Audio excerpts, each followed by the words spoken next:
네, 안녕하세요. 재테크 사이다 진행의 장윤입니다. 오늘 이 시간은 강은혜 아나운서와 함께 할게요. 안녕하세요. 안녕하세요. 반갑습니다. 네, 반갑습니다. 어서 네. 오세요. 우리가 왜 우연의 일치, 우연의 일치라고 하는데 이게 네. 우연의 일치라는 거는 알지만 음. 은근히 신경이 쓰이는 게 있어요. 이게 바로 징크스라고 하는데 혹시 은혜 씨는 뭐 징크스 같은 거 있어요? 징크스요. 여러 가지가 있긴 한데 제가 좀 옛날 사람이라서 그런가 봐요. 네. 왜 이렇게 아이라인이 좀 안 그려진 날은 좀 운이 없는 것 같은 하루 종일 좀 찜찜한 기분이 들고요. 또 옛날 사람이어서 왜 미역국 먹은 날은 중요한 네. 날 앞두고 이것 때문에 좀 안 됐나 이런 생각이 들기도 해요. 네, 이게 저도 뭐 그런 징크스가 하나씩은 누구나 다 있을 것 같은데 이 직장인 10명 중에 4명이 가지고 있다라는 징크스가 살펴보면 되게 다양하거든요. 은혜 씨 같은 뭐 징크스도 있고요. 그리고 네. 출퇴근할 때 출근길에 내가 항상 타는 버스나 지하철 그 시간대가 있잖아요. 네. 그거를 놓치면 뭐 하루 종일 좀 운이 안 따라준다거나 하는 이런 출근길 징크스가 또 있고 꼭 네. 중요한 약속이 있는 날은 회식 생기잖아요. 맞아요, 네, 뭐 맞아요. 이런 저도 징크스까지 그런 거 알 있다고 것 하네요. 같아요. 네. 그래서 왜 직장인들이 휴가를 내려고 하면 딱 휴가 날에 맞춰서 중요한 업무가 할당이 된다든지 이런 것 때문에 되게 스트레스를 받아 하시는 게 대표적인 징크스가 아닐까 생각이 듭니다. 네, 이게 또 근데 징크스를 좀 깨봐야 된다라는 생각도 들잖아요. 징크스를 깬 사람들의 공통점을 보면은 해법이 의외로 간단하다고 합니다. 그냥 이게 뭐 징크스가 뭐겠어, 까짓 거 뭐겠어 이렇게 마인드 컨트롤을 이제 본인이 잘 하면 또 깨질 수가 있다고 하니까 의외로 간단하죠. 그렇죠. 혹시 재테크에 대해서 징크스 갖고 계신 분들 계시나요? 그럼 저희가 그 재테크에 대한 징크스는 좀 말끔하게 깨드리는 시간을 갖도록 하겠습니다. 지금 저희와 함께 해주시면 되고요. 저희는 너튜브에서도 시청이 가능합니다.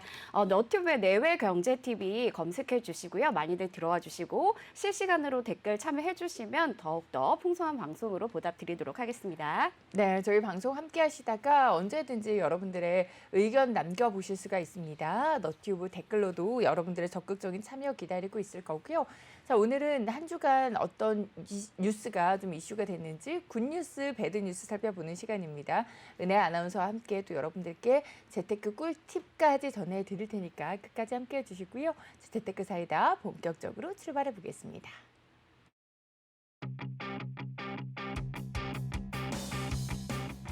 안녕하세요. 재테크 사이다의 강은혜입니다. 네, 시청자 여러분, 제가 지금 어디에 나와 있게요? 짜라란. 네, 저는 지금 한강에 나와 있습니다. 오랜만에 이렇게 강바람을 쐬니까 굉장히 속도 뻥 뚫리는 것 같고 시원하고 상쾌한 기분인데요. 일상생활에 아무래도 답답함 많이 느끼시죠? 특히나 부동산 고민, 재테크 고민 때문에 좀 마음이 무거우시다면은 혼자서 끙끙 앓지 마시고요. 전문가들의 도움을 좀 받아보시면 좋을 것 같습니다. 재테크 사이다가 도와드릴게요. 평일 오후 1시부터 1시간 동안 펼쳐지는데요. 무료 상담 전화 열려 있습니다. 전화 주셔서 다양한 고민들, 상담 다 해결해 드리고요. 재테크에 대한 꿀팁까지 대방출해 드릴게요. 저희와 함께 하세요. 얼른 들어오세요. 곧 만나요. 안녕.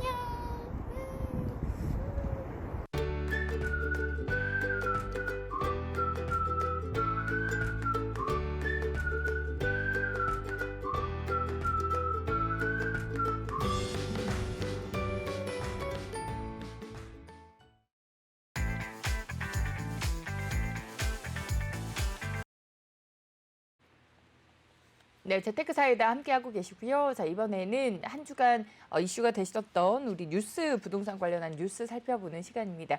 배드뉴스 3가지를 먼저 은혜 아나운서가 준비를 해주셨고요. 첫 번째 배드뉴스 어떤 건가요? 네, 강은혜가 뽑은 배드뉴스 첫 번째는 바로 이겁니다. 화면으로 먼저 만나보시죠. 네, 첫 번째 배드뉴스는 이겁니다. 죽비 맞고도 부동산 대책 갈팡질팡이라는 기사로 오늘 만나보실 수가 있겠는데요. 아무래도 그 스포츠 경기에서도요, 경기 규칙이라는 게 있지 않습니까, 그쵸? 현 씨? 근데 그 규칙이 자꾸 바뀐다면 경기를 제대로 치를 수가 있을까요? 없죠. 제대로 헷갈리죠, 이루어질 수가 없죠. 선수들도. 너무나 그럼요. 헷갈리죠. 네. 그게 바로 우리나라의 현 정부의 부동산 정책입니다. 너무 슬프긴 하지만 네. 정책이 계속해서 바뀌니까 그쵸. 국민들이 어디에 춤을 춰야 될지 모르겠다 네. 하시는 게 부동산 정책인데 이번에도 굉장히 혼란스러운 이슈들이 많이들 나오고 있어요. 그래서 제가 기사를 하나 보여드릴게요. 네. 죽비 맞고도 부동산 대책이 갈팡질팡이다 이런 제목의 기사를 보고 계십니다. 그래서 이번에는 정말 부동산 시장을 안정시킬 수 있을까 문재인 정부 들어서 25번째 대책이 나온 이유잖아요. 그래서 청와대와 여당이 재산세 감면과 관련해서 활발하게 논의를 하고 있는 와중에 뚜렷한 효과를 기대하기는 조금 어렵지 않을까라는 지적이 나오고 있습니다.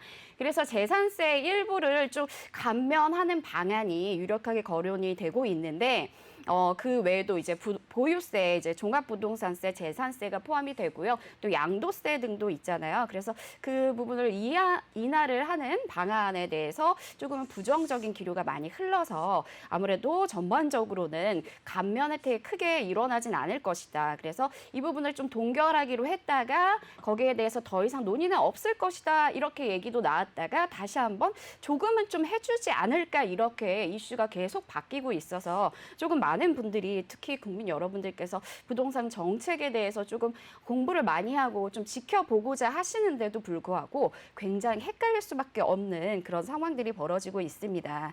자, 여기에서 이제 가장 이제 재산세 감면 방안 가운데서 유력하게 이제 표현이 되는 게 뭐냐면 바로 이제 그 재산세를 감면해주는 그런 측면이에요. 그래서 제가 하나 표를 보여드리도록 할게요. 이제 공시가격 6억 원 이하의 주택 특례 세율에 대해서 언급이 되고 있는데 이제 재산세 그 감면 방안 가운데 가장 유력한 것은 1가구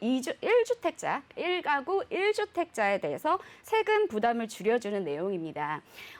지방세법을 보면 과세 표준 3억 원 초과 주택은 3억 원 초과 금액의 0.4를 곱한 금액에 57만 원을 더해서 재산세를 원래 매기게 되는데요. 이제 그런데 1세대 1주택자에 대해서는 특례세율을 적용을 해서 3억 원을 초과한 금액에 0.35를 곱하고 거기에다가 42만 원을 더한 값으로 재산세액을 결정하게 됩니다. 그래서 이런 특례를 9억 원 이하까지 주택에 적용을 하겠다는 얘기가 되겠거든요. 그래서 이제 정부와 여당이 이런 정책을 고민하는 이유는 아무래도 그 재보궐선거 결과 때문이라는 해석이 좀 나오고 있어요. 그래서 여당의 선거 참패 이유가 아무래도 부동산 정책의 실패로 인해서 국민 불신이 커진 상황이라는 그 결과에 지배적인 영향을 끼쳤다라고 생각을 하는 것이거든요. 그래서 사실은 지난 5월 10일에 이제 문재인 대통령께서 취임 4주년 특별 연설에서 그렇게 얘기를 했었죠. 부동산 부분만큼은 정말 정부가 할 말이 없는 상황이다. 그래서 엄중한 심판을 받았다. 진짜 죽비를 맞고 정신이 번쩍 들었다. 그래서 그럴 만한 심판을 받았다라고 했는데 사실은 정신이 번쩍 든 결과를 보이고 있지는 않다는 게 정부의 정책에 대한 많은 전문가들의 판단 또 국민들의 여론이 아닐까 싶습니다. 그래서 이제 문제는 여당에서 부동산 이 보유세, 양도세 완화 가능성을 일축한 가운데 재산세 일부만 감면하는 것으로 이 부동산 시장을 안정화시킬 수 있을 것인가에 대해서 많은 분들이 의문을 품고 있는 상황이거든요. 그래서 문재인 정부의 부동산 정책과는 방향이 다른 어떻게 보면은 부자 감세라는 비판이 있기 때문에 이 부분을 완벽하게 조금 비용을 세 부담을 완화해주기도 정책적인 부분에 있어서 기존의 이제 방침과는 좀 반대되는 입장이기 때문에 이게 정부의 측면에서도 조금 고심할 거리다 이렇게 생각이 되는 것 같아요. 그래서 역시 부자 감세라는 측면에 있어서의 비판은 면하지 않을 것으로 판단이 되고요. 전반적으로 좀 부동산 정책이 계속 흔들리면서 문재인 정부 들어서 지금 25번째 정책까지 나오고 있는 상황인데도요. 앞으로 좀 잡히지 않고 갈팡질팡하는 그런 모습을 보이고 있어서 국민들의 조금 공분을 사지 않을까 이런 생각을 해봐서 부정적인 뉴스로 한번 배드 뉴스로 꼽아봤습니다. 맞습니다. 이제 정책이 계속해서 새로운 정책이 나온다라는 게 그 전에 정책이 좀 실패했다라고 이제 평가를 받는 부분이 많기 때문에 보완해서 나오는 정책들 또한 계속해서 이제 문제가 제기되고 있고요. 그러면서 이제 국민들이 많이 분노를 했던 부분입니다. 정말 시장을 잡을 수 있는 정책이 언제쯤 나올지는 모르겠지만 계속해서 또 정책에 맞게 또 투자를 해야 되는 만큼 여러분들도 바뀐 정책에 대해서 좀 추가적으로 알고 싶다 하신다면 저희 방송 함께 하시면서 체크해 보실 수가 있으니까요. 시장 상황 파악하시는 데도 도움 받아보시기 바랍니다. 다음 뉴스는 어떤 건가요? 네, 두 번째 배드 뉴스도 화면으로 소개해 드릴게요. 네, 세종시 농지 임야 쪼개기 난무하지만 단속은 0. 왜라는 질문을 던지는 기사를 확인해 보도록 하겠습니다. 세종시가 워낙에 핫하죠. 그래서 정말 투자 좀 하신다 하시는 분들은 세종시로 많이들 달려가셨고 임장 활동도 많이 해보셨을 텐데 이미 너무나 부동산 가격이 급등을 해서 정말 전국적인 단위에서 봤을 때 계속 상위권에 랭크가 되고 있는 인상폭에 대해서 랭크가 되고 있는 바로 세종시입니다. 근데 세종시에 항상 지금 문제가 많이 불법적인 뭔가의 그런 이슈들이 많이 떠오르고 있어서 공직자 처벌 문제라든지 여러 가지 좀 안 좋은 이슈들이 거론이 되면서 좀 불미스러운 사건에 세종시가 계속 언급되는 것 같아서 조금 안타까운 상황인데요. 한번 기사를 통해서 확인해 보실게요. 네. 불법이 있었는지 이제 세종시가 들여다본 농지 임야 조사 결과에서 대대적인 쪼개기 등의 투기가 있었음에도 관련법이 없어서 처벌하기가 어려운 상황에 직면했다는 기사를 보고 있습니다. 그래서 세종시가 24일에 개발 호재가 있었다고 판단이 되는 농지와 임야를 대상으로 실태 조사를 했어요. 그래서 조사 대상 1,231필지, 농지 800여 필지랑 임야 400여 필지 이렇게 해가지고 그중에서 13.5%인 166필지에서 불법 행위를 확인을 했다고 합니다. 그래서 이 중에서 산림 훼손 등이 이루어진 세 필지에 대해서는 검찰에 송치할 예정이라고 하는데요. 근데 전체적인 그 수치에 비해서는 이제 뭔가의 그 제재를 받는 수치가 굉장히 수량이 적잖아요. 그래서 이게 무슨 얘기인가 했더니 대부분 적발된 166건에서 대부분은 불법 전용, 허가구역 내 산림 경영 계획 미이행, 그리고 산림 훼손 등으로 정작 처벌해야 할 쪼개기 적발은 없고 다른 죄목으로 이제 지금 판단이 이루어졌다는 거거든요. 그래서 지분 쪼개기는 이제 부동산 법인 등이 기획 부동산 형태로 토지나 임야를 사들인 후에 투자자를 모아서 지분을 공유하는 방식으로 대표적인 투기 형태라고 보실 수가 있겠습니다. 그래서 세종시는 사실은 전역이 땅 투기꾼으로 인해서 그 투기꾼들이 막 몰리는 지역으로 유명해졌거든요. 그래서 몸살을 사실은 앓고 있는 상황입니다. 실제 이제 한국부동산원이 최근 내놓은 그런 통계에 따르면 지난해 이제 세종시의 땅값 상승률이 전국에서 17개 시도 가운데서 가장 높은 순위 10.62%였거든요. 그래서 전국 평균이 3.3%대인 거를 생각해 보신다면 굉장히 높은 수치, 그리고 서울보다도 2배가 넘는 수치라는 것을 보실 수가 있겠습니다. 특히 이제 연서면에 국가 스마트 산단 인근이 있어요. 거기에 그 예정지가 있는데 그 주변의 임야 한 필지에는 주인이요 무려 766명에 달하는 등의 극심한 과열 조짐을 보이고 있답니다. 그래서 최근에 몇 달 전에도 이와 관련된 기사가 좀 쏟아져 나왔었거든요. 그래서 이제 여러분도 아시는 그냥 야산이에요. 야산에 주인이 등기부등본을 떼보니까 거기에 주인이 800명이 가까이 만들어졌다 이런 얘기가 있습니다. 근데 그 야산은 뭔가 개발 가능성이 있는 게 아니라 그 토지로 말하면 길이 없는 맹지 같은 거거든요. 그러니까 산을 올라갈 때, 야산을 올라갈 때 길이 특정한 길이 없고 남의 땅을 밟고 지나가야만 되는, 올라가야만 하는 땅이라는 그 야산인데, 그렇다면 그런 뭐라 그럴까요? 앞으로 개발 가능성이나 활용 가능성이 굉장히 떨어질 텐데도 불구하고 800명이 넘게 지분 쪼개기로 등기를 한 상황을 보실 수가 있었습니다. 자, 그런 기사와 전반적으로 지금 오늘 보여드리는 기사를 합쳐서 보면은 아무래도 기획 부동산과 이제 유령 그 농업 법인들이 맹지나 그린벨트, 문화재 발굴지 인근 그 지역에 대한 그 토지를 좀 매매를 해서 이렇게 꼼수를 부리고 있는 게 아닌가 전반적인 평가가 이루어지고 있는데, 이게 조심해야 될 부분이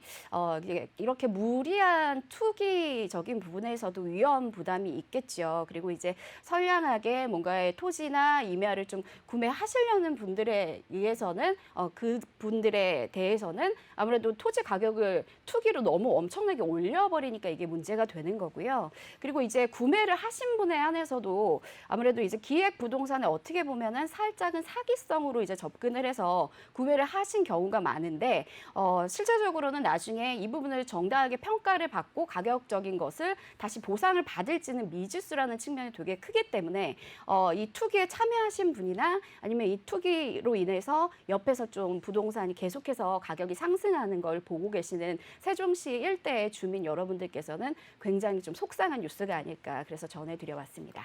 네, 이렇게 두 번째 배드 뉴스까지 살펴봤습니다. 자, 마지막 배드 뉴스는 어떤 건가요? 네, 세 번째 배드 뉴스도 화면으로 제목 만나보실게요. 네, 평생 내 집 못 구할까 봐 눈물 머금고 악성 미분양 아파트도 산다라는 기사입니다.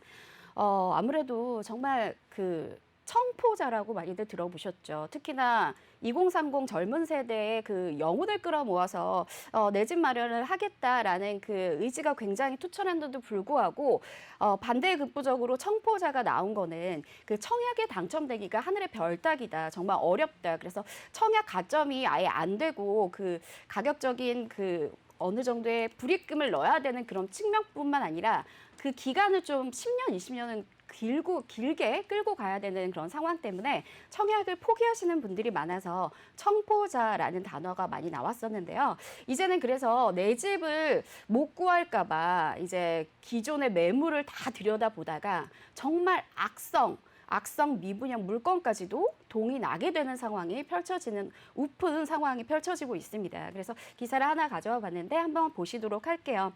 그래서 간단하게 짚어드려도 미분양 아파트가 1992년 이후에 최저치입니다. 그래서 준공 후에 미분양이 이제 3년 5개월 내에 바닥을 쳤고요. 그래서 11년간 안 팔렸던 아파트, 그러니까 10년 넘게 방치되었던 그런 미분양 아파트마저도 동나는 상황이 발생이 되는 거죠. 그래서 과거 분양가로 매수하니까 어떻게 보면은 그 차익을 기대하는 측면도 있기는 하거든요. 그래서 그런지 정말 전국적으로 1년 새 수도권 미분양도 속속 소진이 되고 있다라는 기사를 보실 수가 있겠습니다. 그래서 1화를 한번 기사 속에서 살펴보도록 할게요. 경기도 일산에 거주하는 자영업자 A씨 부부는 이제 결혼 후에 9년간 오피스텔에서 전세로 거주하면서 꾸준히 청약 당첨 기회를 엿봤습니다. 대부분 이런 분들이 되게 많으시죠. 그래서 2017년 문재인 대통령 당선 이후에 이번에는 내 집을 마련할 수 있을 것이라는 기대에 부풀기도 했죠. 워낙에 이제 부동산 정책을 잡겠다, 집값이 오르는 것을 잡겠다, 주거 안정화를 시키겠다는 게 이제 문정부의 방침이었으니까요. 하지만 청약을 넣는 족족 떨어지게 되었고 이제 수도권을 중심으로 집값이 엄청나게 치솟기 시작합니다. 그래서 지난해 이제 7월에 임대차법 시행 이후에는 전셋값도 굉장히 치솟았습니다. 그래서 이를 견디지 못한 A씨는 지난해 말에 일산 주변에 미분양 단지 한 곳을 계약했다고 합니다. 그래서 결국은 원하는 지역으로 못 가신 거죠. 원하는 지역은 아니었지만 그나마 이제 매수를 하지 않았더라면 영영 한국에서는 내 집을 마련하지 못할 뻔했다고 그렇게 말을 했다고 해요. 굉장히 가슴이 아픈 내용인 것 같아요. 그래서 일반적으로 정말 결혼을 해서 가정을 꾸리고 이제 내 집 마련을 목표로 열심히 진짜 생활하시는 분들이 참 많으신데 이제 전세부터 출발해서 전세에 대한 부담도 또 물건도 많지 않고 하니까 반전세, 뭐 월세부터 시작을 해서 이렇게 살림을 불려나가면서 내 집 마련의 꿈을 갖고 계신 분들이 굉장히 많습니다. 그런데 그 내 집 마련도 내가 원하는 지역에 하지 못하고 오히려 이제 가격에 떠밀려서 그리고 이제 전체적으로 물량 부족에 떠밀려서 결국은 멀리 갈 수밖에 없었다. 이런 상황이 펼쳐지고 있어서 안타까운데 근데 이렇게 미분양 물건에 대해서 이제 소진되는 측면에 있어서는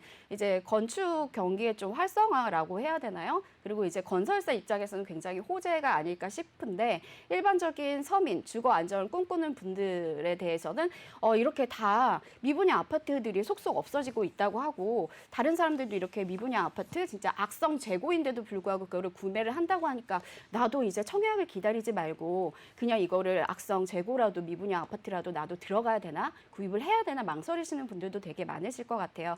근데 이제 우리 시청자 여러분들께서 사시는 지역이나 그리고 이제 전반적으로 이제 3기 신도시 사전 청약이나 이런 것들도 계속 이뤄질 예정입니다. 그래서 꼼꼼히 좀 그 예산이라든지 자금 여력이라든지 이런 거 체크해 보시고 순위라든지 이런 거 가산점 미리 체크해 보신 이후에 진짜 미분양 물건을 선택을 하실 건지 아니면 이제 청약도 계속해서 포기하지 않으시고 넣어 보실 건지를 좀 선택을 하시라고 추천을 드릴게요. 네. 네, 이렇게 배드뉴스 3가지까지 짚어봤습니다. 한 주간에 어떤 이슈가 있었는지 은혜 아나운서 네. 코너를 들으니까 딱 이제 파악이 되는데 이번에는 굿뉴스 전해드리는 시간이에요. 네. 제가 준비한 첫 번째 굿뉴스 화면을 통해서 먼저 소개해드릴게요. GTX C 노선 왕십리역 신설 가능성이 높아졌습니다. 현대, GS 포스코 3파전이라는 제목의 기사고요. 좀 자세한 내용 살펴보도록 하겠습니다. 말 그대로 GTX C 노선이 왕십리역에 신설될 가능성이 높아지고 있습니다. 화면을 통해서 GTX 노선 좀 보여드릴게요. GTX C 노선이 경기 양주죠. 덕정역에서부터 시작을 해서 뭐 수원역까지 75km 정도 구간에 있는 노선인데 정거장이 뭐 의정부, 창동, 광운대, 청량리, 삼성, 양재 등등 해서 총 10개가 예정이 돼 있었습니다. 그런데 이제 여기에 GTX C 노선에 왕십리역을 신설하자라고 GTX C 노선 입찰에 참여한 업체들이 모두 제안을 했고요. 그래서 정부가 모든 업체가 제안을 했다라고 하니 이를 수용할 수 있다는 입장입니다. 국토교통부가 지난 21일에 마감을 했습니다. GTX C 사업 입찰 제안서 접수에 GS건설, 포스코건설, 현대건설 이렇게 3개사가 각각 컨소시엄을 구성을 해서 신청을 한 상태고요. 3개 컨소시엄을 제출한 입찰 제안서 기본 설계를 좀 보니까 왕십리역을 신설을 해야 된다라는 내용이 모두 포함이 됐다고 합니다. 그래서 뭐 정부의 입장에서는 추가 건설비를 조달을 해야 되는 입장이니만큼 이런 좀 비용적인 문제가 해결이 된 상태에서 제안을 했다라고 하면 좀 긍정적으로 검토를 해보겠다라는 입장이고요. GTX C 노선에 왕십리역이 추가가 될 경우에 지하철 환승을 통해서 도심 접근성이 크게 이제 개선이 될 걸로 예상이 됩니다. 지금 왕십리역 보면은 지하철 2호선, 5호선 그리고 분당선 그리고 경의중앙선까지 지나고 있고요. 그래서 교통의 요충지로 지금까지도 왕십리역은 평가를 받아왔습니다. 그런데 이제 여기에 C 노선이 더 추가적으로 들어오게 되면은 정말 사통팔달의 교통 여건을 갖추게 되는 거고요. 서울시와 성동구가 지난 2월이네요. 국토교통부에 왕십리역 신설, GTX C 노선 신설이 필요하다라는 의견을 제안하기도 했다고 합니다. 그래서 국토부 입장에서는 당초에 C노선을 왕십리역에다가 신설하기는 조금 어렵다라는 입장을 내놨었는데 지자체의 신설 요청이 계속해서 이어지고 있다 보니까 추가적으로 좀 검토해 보겠다라는 입장이고요. 그리고 그 가능성이 높아 보입니다. 추가적으로 신설될 가능성이 높아진다라는 이제 왕십리의 교통 호재 소개를 좀 해드렸어요. 네, 정말 GTX는 계속해서 진짜 부동산에서 빼놓을 수 없는 호재인 것 같아요. 그래서 A, B, C, D 노선 할 것 없이 정말 많은 이슈를 끌어당기고 진짜 철도길 따라서 돈이 보인다 이런 또 이야기가 돌 만큼 굉장히 관심이 많은 부분인데요. 이제 아무래도 왕십리 쪽으로 출퇴근하시는 분들에 한해서 그리고 이제 그쪽에 이제 부동산을 소유하시는 분들, 뭐 이주를 꿈꾸시는 분들에 대해서는 굉장한 또 이슈가 될 것 같습니다. 그래서 많은 분들이 어쨌든 광역철도망이기 때문에 좀 더 출퇴근, 직주 근접을 편리하게 하실 수 있도록 빠르게 좀 진행이 되고 빠르게 좀 완공이 되기를 소망해 봅니다. 네, 그럼 두 번째 굿뉴스도 살펴볼까요? 네, 두 번째 뉴스도 화면을 통해서 먼저 소개해 드릴게요. 동부 이촌동 재건축 속도 낸다. 전통의 부촌 명성 되찾는다라는 기사입니다. 정말 전통 부촌으로 계속해서 명성을 이용한 곳이 바로 동부 이촌동입니다. 네. 근데 재건축 사업이 일제히 속도를 내고 있다고 그래요. 그래서 과거에 부촌의 명성을 되찾지 않을까 많은 관심이 모여지고 있고요.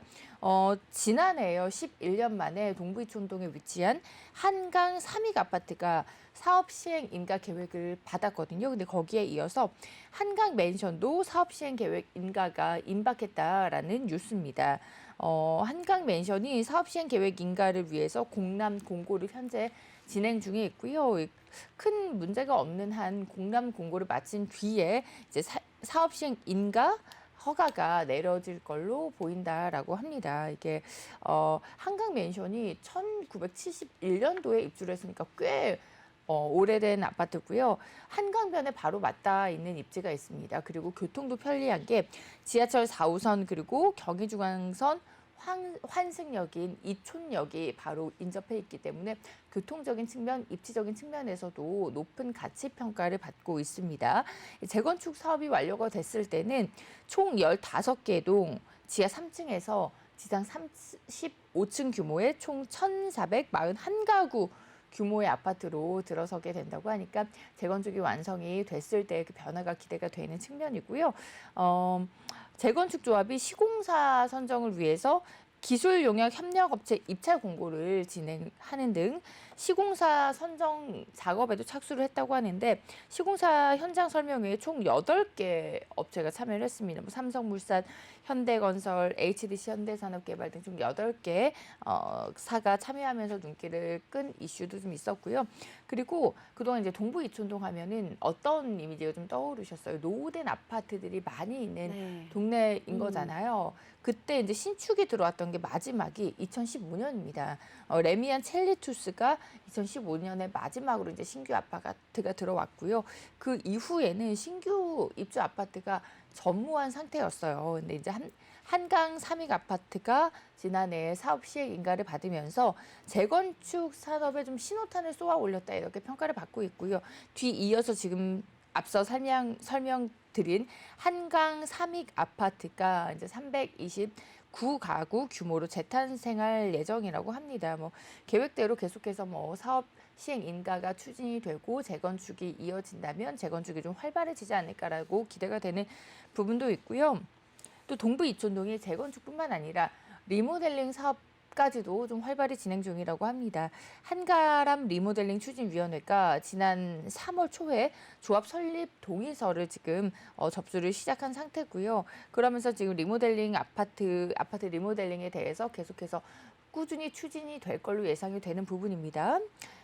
용산구 한강변 일대가 좀 대대적인 탈바꿈을 예고하고 있습니다. 오세훈 시장도 한강변 개발에 박차를 가하겠다라고 했고요. 그리고 또 거기에다가 한강변 개발뿐만 아니라 재건축 그리고 리모델링 이슈가 겹치면서 인근에 있는 아파트 호가가 계속해서 올라가고 있는 상황이라고 합니다.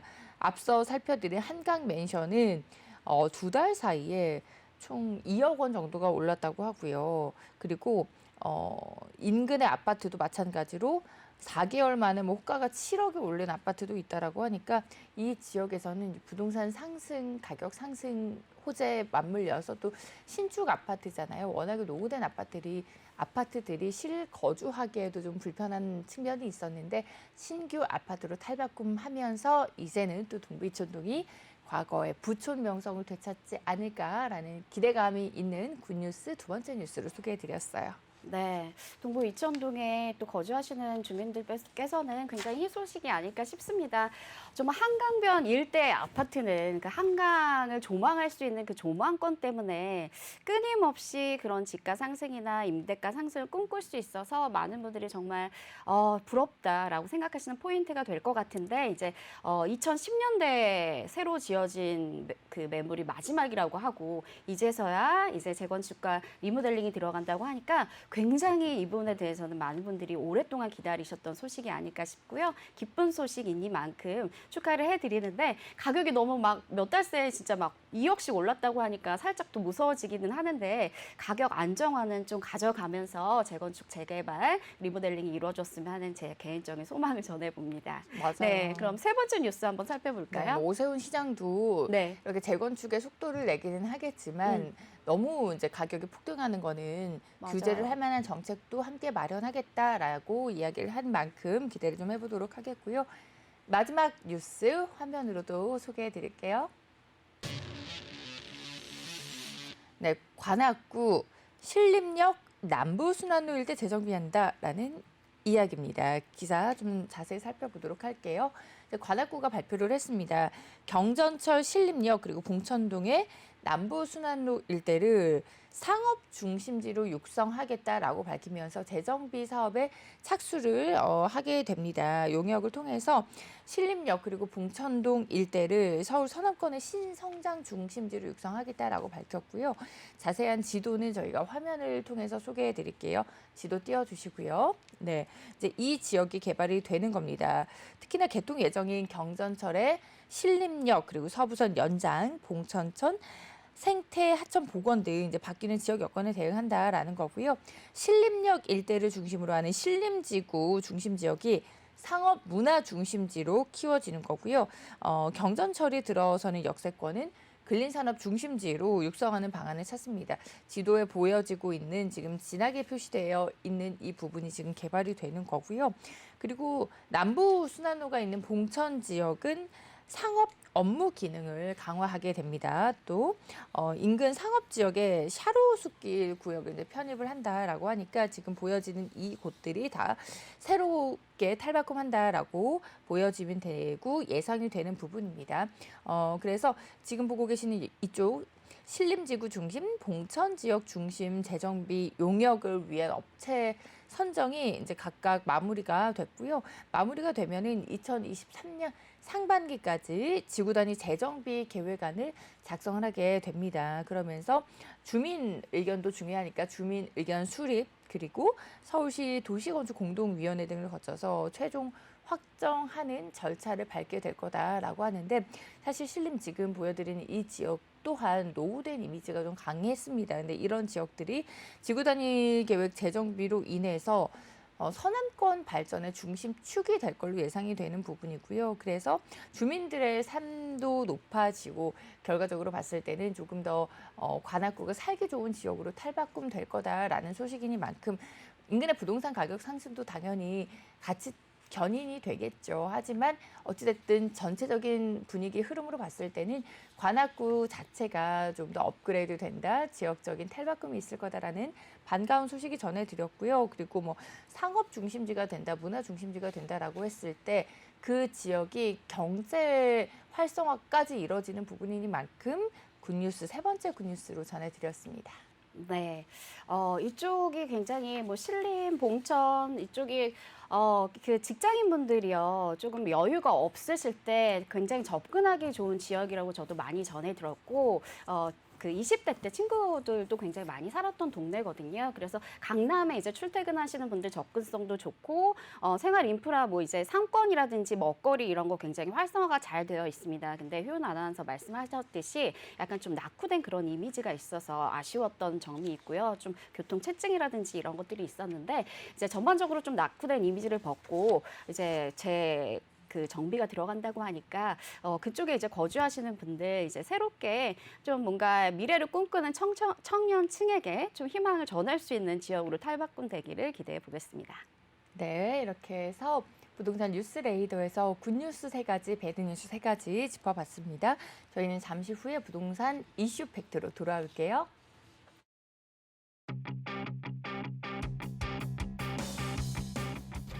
여러분 안녕하세요. 재테크 사이다 장희윤입니다. 저희가 한 주 동안 꼭 여러분들 알면 좋을 만한 꼭 아셔야 되는 그러한 뉴스들 방송 중에 전달해 드리기 위해서 저랑 은혜 아나운서랑 각각 굿뉴스, 배드뉴스 선택해서 정말 알찬 정보 전해드리기 위해서 열심히 공부하고 있습니다.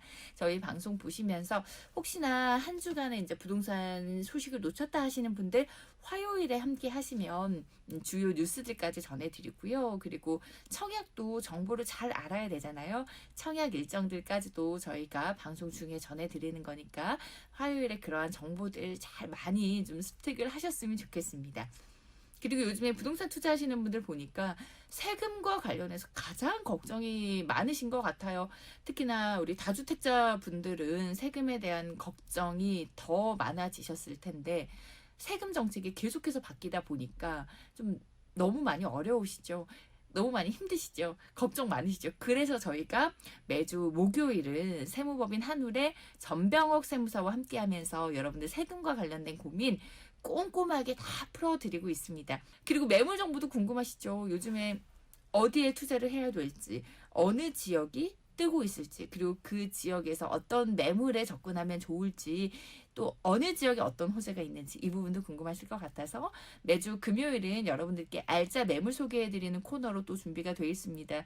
그 코너 역시 저랑 은혜 아나운서가 발품 많이 팔아서 여러분들이 좀 알아두시면, 관심 가져주시면 좋을 지역들 소개해드리니까 매주 월요일부터 금요일까지 오후 1시는 저희 재테크 사이다와 계속해서 함께 해주시고요. 재테크 사이다뿐만 아니라 내외 경제 많은 시청 부탁드립니다. 여러분 고맙습니다.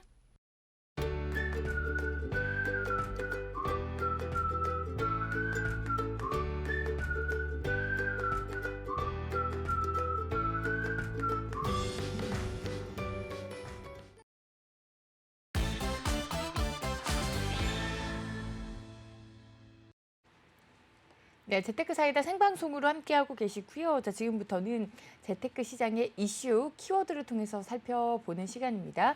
오늘의 키워드는 어떤 거예요? 네, 이번 주에 핫한 키워드 화면으로 먼저 만나보실게요.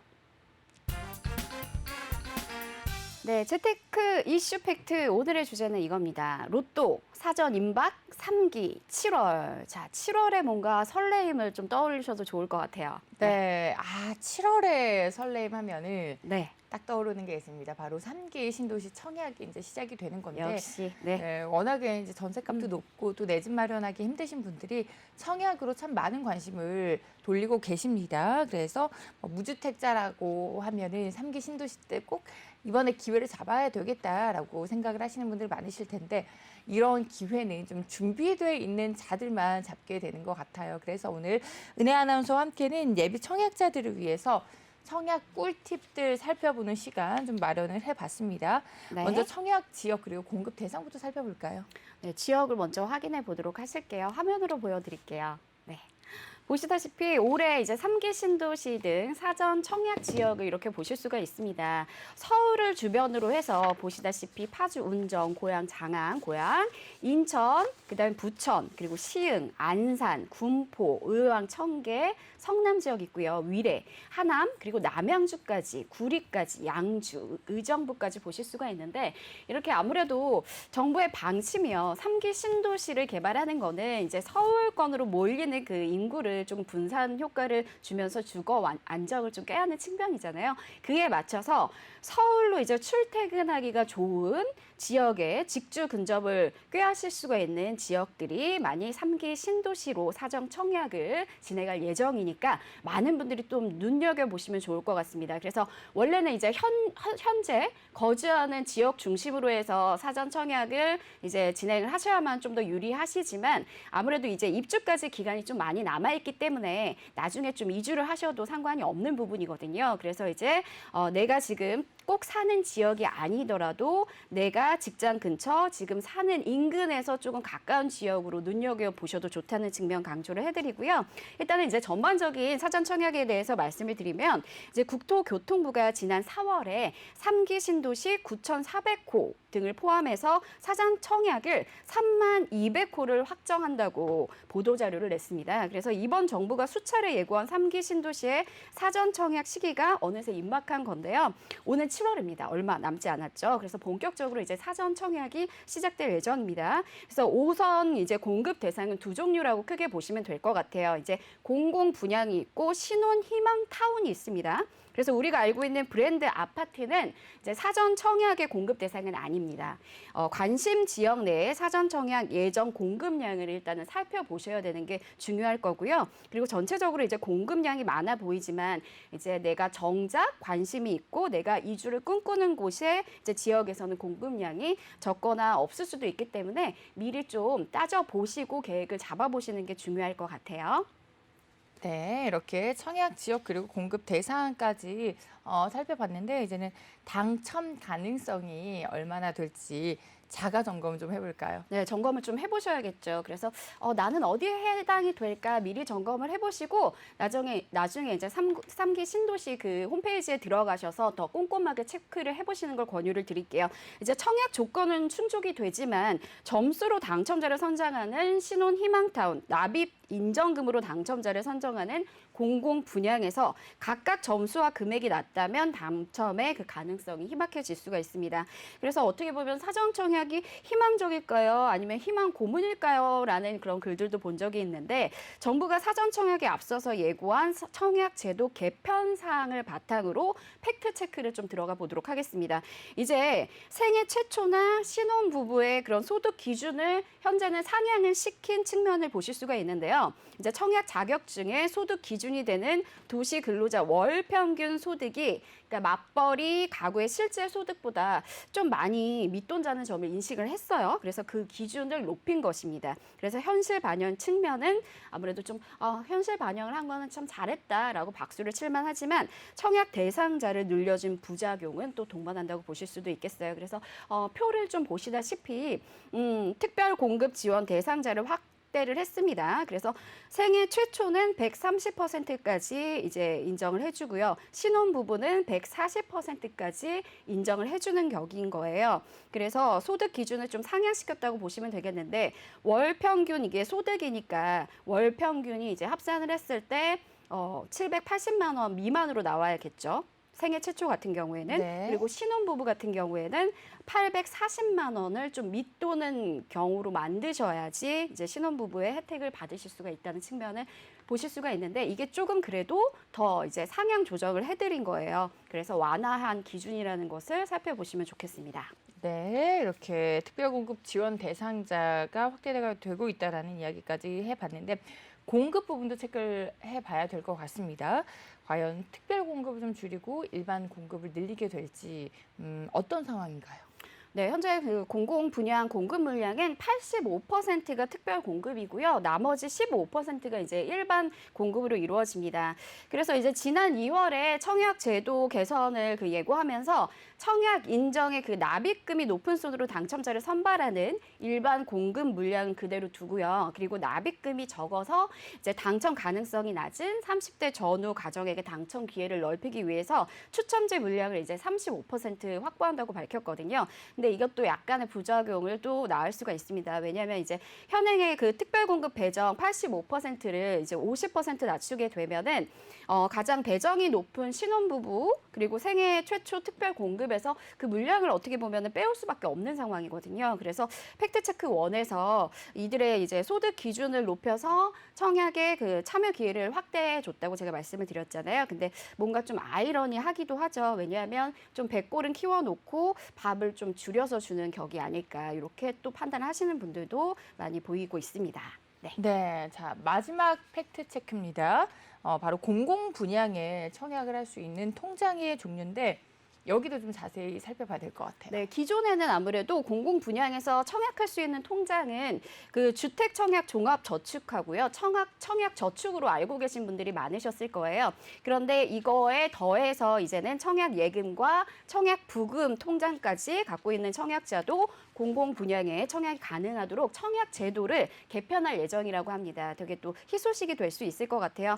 그래서 2021년 2월 기준으로 해서 보면 서울, 인천, 경기 1순위 전체 청약 통장 가입자 수를 살펴봤더니요. 약 900만 명입니다. 되게 많죠. 네. 근데 이 중에서 100만 명이 청약 예금이나 청약 부금 가입자입니다. 그럼 청약자 수가 100만 명이 더 늘어난다고 보실 수가 있겠죠. 네. 그래서 어떻게 보면은 좀 경쟁이 좀 더 치열해질 수 있다는 예상은 하셔야 될 것 같아요. 네. 자, 사전 청약에 넘치는 대기 청약자는 현재 분양가 상한제 청약 시기를 겪고 있는 서울의 청약 과열과 좀 오버랩되는 게 있습니다. 그래서 수도권 주택 공급을 지속적으로 확대를 한다고 하고 있는데요. 눈에 보이는 공급은 사실은 지금 현재로는 없는 상태이거든요. 그래서 이러한 가운데 청약자들은 자연 증가까지 하는 것을 또 보태다 보니까 어떻게 보면은 병목 현상이 좀 극심해지지 않을까 이런 우려를 낳고 있습니다. 그래서 예비 청약자들은 사전 청약 그 조건에 부합을 하더라도 앞에서 말씀드린 세 가지 팩트 체크를 좀 해보셔야 되겠고요. 실제 당첨 가능성에 가까울지 그 어느 때보다도 확실하고 명확한 그런 점검을 좀 하신 후에 필요한 부분을 좀 체크를 해보셔야 될 것 같아요. 네, 이렇게 청약과 관련된 꿀팁 전해드렸습니다. 자, 저희가 방송 중에 전해드리는 이야기는 저희 개인적인 의견이라는 점 먼저 말씀을 드리겠고요. 계속해서 저희 잠시 후에 좀 쉬었다 돌아와서 이번 주 청약 일정 확인해 보도록 하겠습니다.